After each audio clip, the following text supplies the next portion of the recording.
श्री श्री गुरु गौरांग जयते। प्रभुपाद शिला भक्ति सिद्धांत सरस्वती ठाकुर की जय। जय। शिला प्रभुपाद जी के उपदेशामृत की जय। जय। प्रश्न। हम तो परोपकार को ही धर्म मानते हैं, इस विषय में आपका क्या मत है? उत्तर। परोपकार अच्छी चीज है, किंतु इसमें दो स्थानों पर बहुत बड़ा दोष है।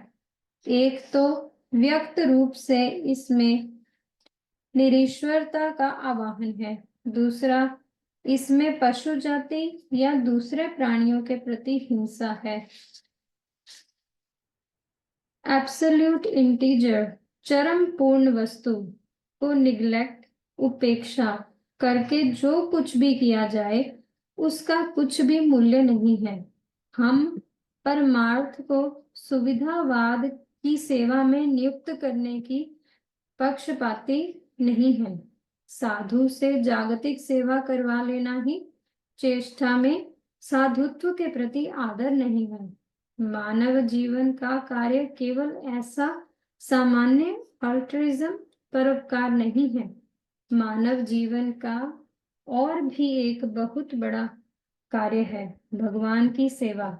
भगवान की सेवा के द्वारा ही चिरकाल के लिए दुख दूर हो जाएंगे तथा चिरकाल के लिए सुखी हुआ जा सकेगा।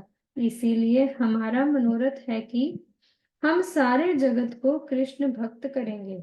भगवान की सेवा ही चेतन का धर्म, आत्मा का धर्म, नित्य धर्म या परम धर्म है।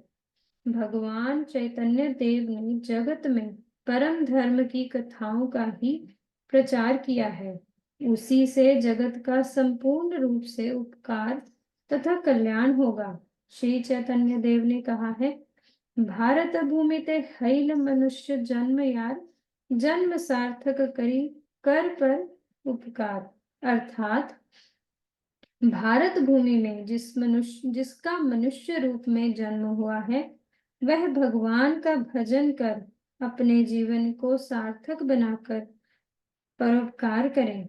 श्री चैतन्य देव ने देश एवं जीवों के उपकार की बात ही कही है, किंतु उनके देश एवं जीव तथा कथित समाज कल्याण प्रार्थी व्यक्तियों की भांति क्षुद्र, संकीर्ण, अस्थायी, परिवर्तनशील या आकाश कुसुम के समान काल्पनिक मात्र नहीं है। उनके द्वार कथित उपकार पर अर्थात श्रेष्ठ हैं, अपर अर्थात निकृष्ट या अनित्य नहीं है। मानव जाति ने अपनी क्षुद्र विचार बुद्धि से परोपकार के लिए देश एवं जीवों की उन्नति के लिए जो उपाय किए हैं, कर रहे हैं तथा भविष्य में भी जो असंख्य उपाय करेंगे, उनके द्वारा कभी भी देश एवं जीवों का वास्तविक उपकार या कल्याण नहीं होगा। वे तो सब प्रस्तावित अनित्य उपकार के प्रयास मात्र हैं। महाप्रभु ने वास्तविक परोपकार की प्रणाली कही है। वैद्यम वास्तव मत्र वस्तु शिवदम तापत्र्योन्मूलनम। श्रीमद् भागवत की प्रणाली ही श्री चैतन्य देव के द्वारा आविष्कृत तथा परिष्कृत प्रणाली है। वही प्रणाली कल्याणकारक तथा तीनों तापों को नाश करने वाली है। जगत में ऋषि मुनियों के द्वारा जितनी भी परोपकार की प्रणालियां बना दी गई हैं, उनके क्षणिक सुख या प्रिय तो प्राप्त किया जा सकता है, किंतु वह आत्म कल्याणकारी या श्रेयोदानकारी नहीं है। अर्थात उससे तीनों तापों का नाश नहीं होता। तापों का मूल कारण क्या है, इसे जानना आवश्यक है, क्योंकि कारण का नाश किए बिना कार्य का नाश संभव नहीं है। वट वृक्ष की जड़ को उखाड़े बिना हजारों बार उसकी शाखाओं को काटने पर भी वह पुनः उग आता है। मनुष्य के द्वारा कल्पित जो हजारों परोपकार की प्रणालियां हैं, वे हाथों के द्वारा समुद्र के जल को बाहर फेंककर समुद्र को सुखाने के समान ही हैं।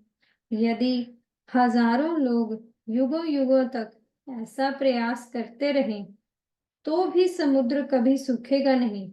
हाँ, यह देखा जाएगा कि उस उपाय का अवलंबन करने पर एक स्थान पर बहुत परिमाण में पानी जमा हो गया है। उसी प्रकार जगत का त्रिताप रूप समुद्र मनुष्य के द्वारा कल्पित परोपकार के उपायों के द्वारा कभी सूखेगा नहीं। लोगों को मिथ्या प्रलोभन देना तथा स्वयं मिथ्या प्रलोभन में पड़ना ही होगा। श्रीमद् भागवत में वर्णित प्रणाली के बिना कभी भी त्रितापों का विनाश नहीं हो सकता। इन तापों को अनंत विचित्रताएं हैं। इन तापों की अनंत विचित्रताएं हैं। इन तापों की अनंत विचित्रताएं हैं। हम कभी भी ऐसे कल्पित उपायों के द्वारा अनंत तापों में से एक को भी जड़ से नाश नहीं कर सकते। भगवत विस्मृति रूपी आवरणात्मिक तथा विक्षेपात्मिक अविद्या ही हमारे समस्त तापों का मूल कारण है। उस कारण के नाश हुए बिना ताप वैचित्र रूप कार्य का भी नाश नहीं होगा। भगवान की सेवा का प्रचार किए बिना कभी भी देश का दुख नष्ट नहीं होगा। भगवान की सेवा की कथाओं का प्रचार होने पर ही समस्त देशों के समस्त लोगों का सार्वकालिक कल्याण होगा। प्रभुपाद श्रील भक्ति सिद्धांत सरस्वती ठाकुर की जय। श्रील प्रभुपाद जी के उपदेशामृत की जय।